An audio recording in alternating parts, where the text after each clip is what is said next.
I'm here with all aboard and Jas Ratchford. Hello. Do you want to give everyone just a short intro of who you are, what kind of music you play? Sure. So, yeah, I'm Jas Ratchford. I'm from South East London. I do folk, pop, indie music, singer-songwriter. I love Laura Marling, the Staves, a bit of Clairo, a bit of Maggie Rogers, which is one of my favourites. Yeah, it's a good group. Yeah, absolutely. And I mean, we're actually right now at the point in Greenwich. It's a very sunny day, so we've tried to work with the sun here. Why have you chosen this location? Well, I grew up around this area, and I love this part of London. It's so nice. It's so green.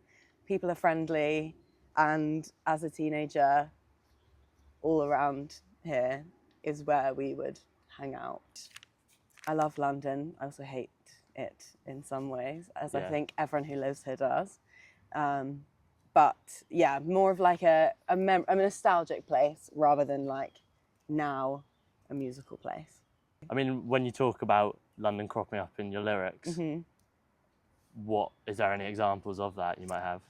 Yeah, I mean, I have a whole song called Jubilee Lines, which is all about this very thing. And I was really like, when I came back to London after being at uni, I was like, how on earth does anyone live here? It's so expensive. Everyone's horrible. I hate the trains. I got over that pretty quickly when I like remembered all my favourite parts. But can definitely. So the song is a celebration, or it's a bit of a dig? It's a complaint. It's a big complaint. So once that was out in the world, you were like, yeah, exactly. Just going back to your sort of earliest memories as a musician, I know you've actually got a big following on YouTube at the moment, and I noticed one of your songs, Eden, which was maybe 7 or 8 years ago. That's got a high number of views. To be fair. I mean, yeah, it's quite, and it sort of had your throughout listening to your songs, I've noticed you got a sort of signature sort of harmony behind them as well. Was that quite a pivotal moment early on? Would you say that song? Yeah, yeah, absolutely. That was the first time I did like a song a month. That year, I think it's 2017. So whilst you were, how old were you at that time? I must have been 15. Wow. Yes, 15. And yeah, I remember like being a bit like, oh my God, I'm getting my 5 seconds of fame. Yeah, it's like... And it was so exciting. But it was amazing to have that like schedule in a way to sort of force you to finish things. I think a lot of songwriters struggle to finish stuff because when you're like waiting for money for the production side of things. Whereas you tend to do it, so like your new EP coming out soon, has that all been recorded by yourself? No, this is my first time doing it with other people, which has been so exciting and also terrifying. Okay. Because again, it's like the money stuff is scary, but... And maybe giving away, I suppose when you do record the harmonies yourself, you have more control over that as well, I suppose? Yeah, absolutely, absolutely. But I've definitely like kept what I loved about doing it myself, which is like, I don't know, I hate like the perfectionism of that you can get in a like studio environment sometimes, and I don't think it works with what my you quite like the songs are. DIY. Absolutely. So yeah, we really when we did the recording, we went to Kent for 4 days and just spent 4 days. Country retreat. In like a living room of an Airbnb. Oh, cool. And yeah, there's no click, there's no like, I don't know, it's just me and then everything else added on top.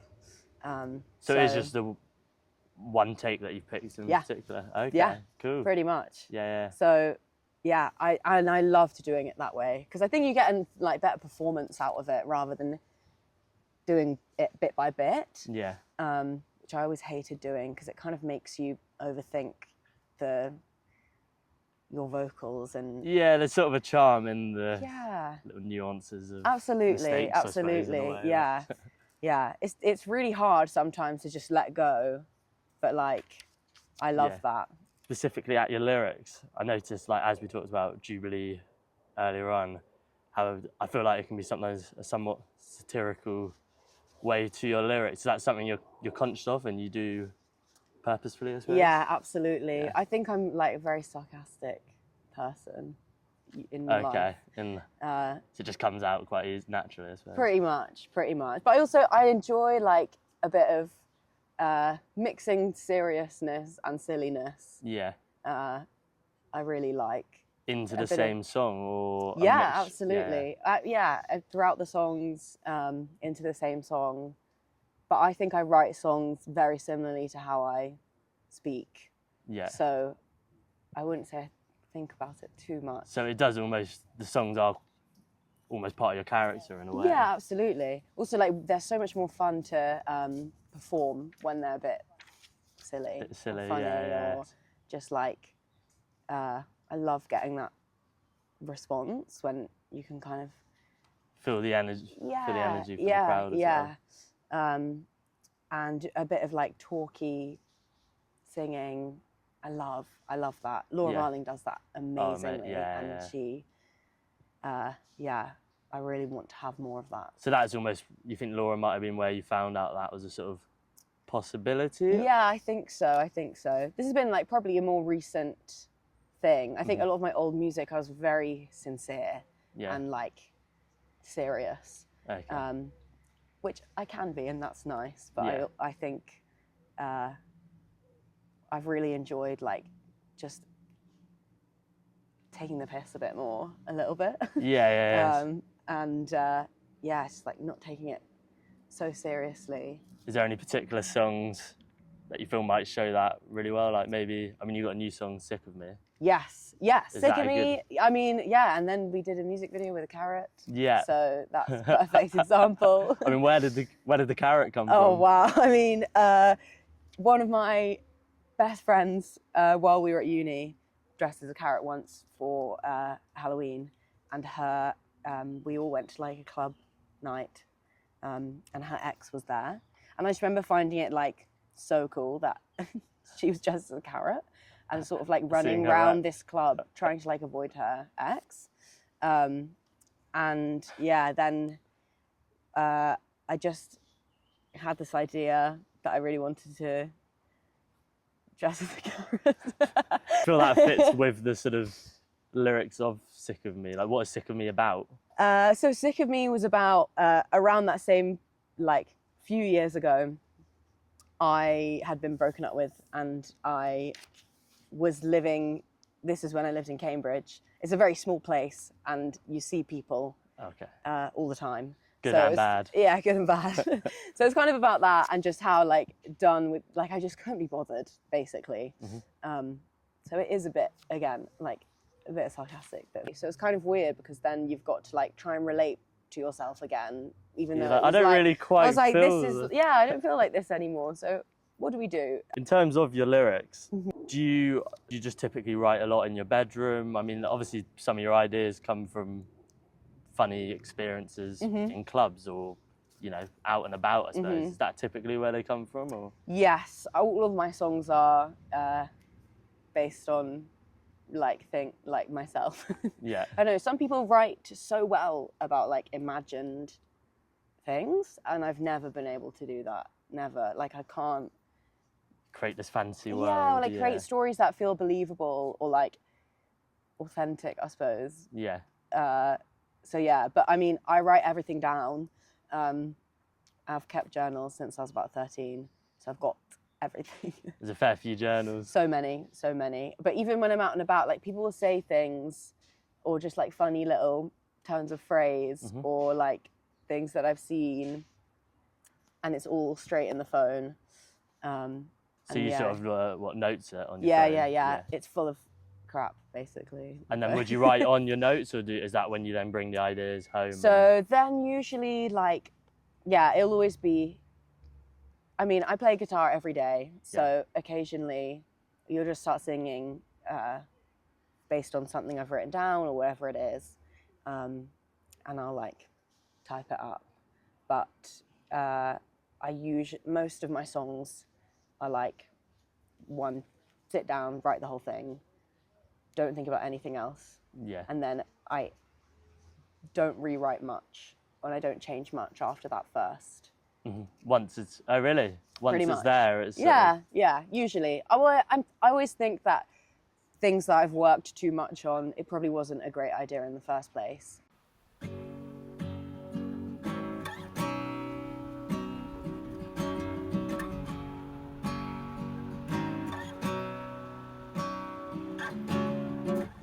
I think I tripped and fell and woke up in my ears. A wicked type of spell, a funny kind of feeling. Sincerity is out until we're oversharing. One thing leads to the next one. Not my fault the shirt he's wearing kills me. Just kidding, I don't care. It's just a funny story when my friends are there. Accidentally kissed back, accidentally fell flat, accidentally held that stare deliberately, accidentally text twice, accidentally dressed nice, accidentally said I cared occasionally, accidentally.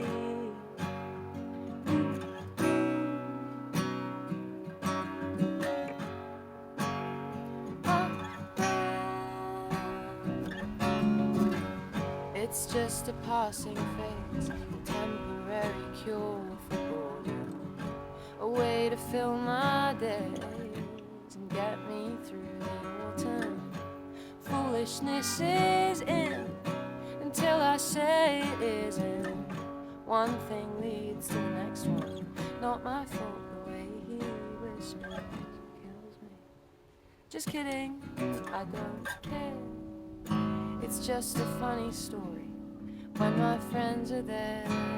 Accidentally kissed back, accidentally fell flat, accidentally held that stare deliberately, accidentally text twice, accidentally dressed nice, accidentally said I cared occasionally, accidentally. You know I don't have time for this. I'm working on my health. I'm a modern type of narcissist who only knows herself. And I could lie through my back teeth and say I wasn't really fazed, but I lie awake at night just thinking of his face. Accidentally. Accidentally,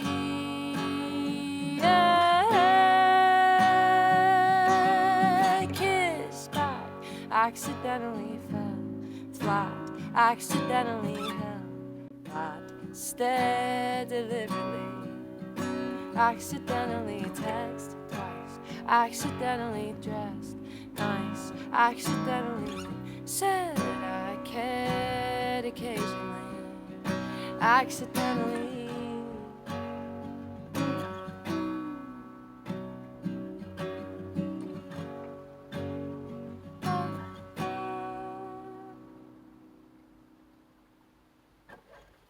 What song did you just play us? Yeah, so that was Accidentally. Probably my favourite of the tracks on the new EP.